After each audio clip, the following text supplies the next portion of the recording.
Every time may magtatanong sa akin kung anong skincare ko or nagtatanong sila ng Reco, ito lang yung sinasabi ko sa kanila.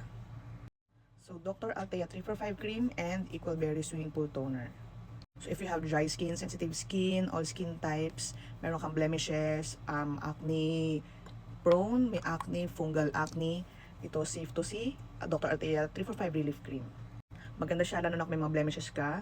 Maganda rin siya kung dry skin, sensitive skin, may fungal acne, active acne, since it's a relief cream. And maganda rin siya kung may mga dark spots ka, blemishes.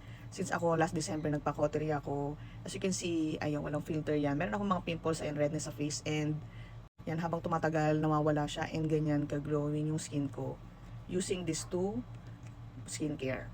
And this one naman si Equal Berry Simple Toner. Meron siyang moisturizing effect at the same time na nakaka-help siya mag-exfoliate. Pwede siya sa mga sensitive skin and dry skin. Maganda siya sa, lalong-lalo na sa dry skin yan.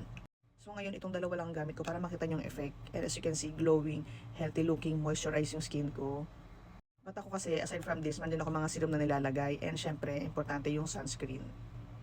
But for me, kung medyo natitipid ka, itong dalawa plus sunscreen, enough na to para maging moisturized, healthy looking yung skin mo. So this one, pang second tube ko na siya, ito na yung isa. And then 3 months ko na siyang ginagamit or more than 3 months. So talagang tipid siyang gamitin. Plus this one, 1 month ko na siyang ginagamit and ayan yung bawas niya. As you can see, marami pa rin siya. So kung may marirego akong skincare, ito, try nyo itong si Dr. Althea 345 Cream and Equal Berry Swimming Pool Toner. Sobrang ganda nito guys. Lalo na ngayon 3-3, ang daming voucher and sale. Makukuha nyo na to less than 1,000 since nabibili ko to 1,1, 1,2. And this one medyo mahal talaga siya pero matagal mo na siya magagamit. So lalagay ko lang dyan yung link kung saan ko sila binibili.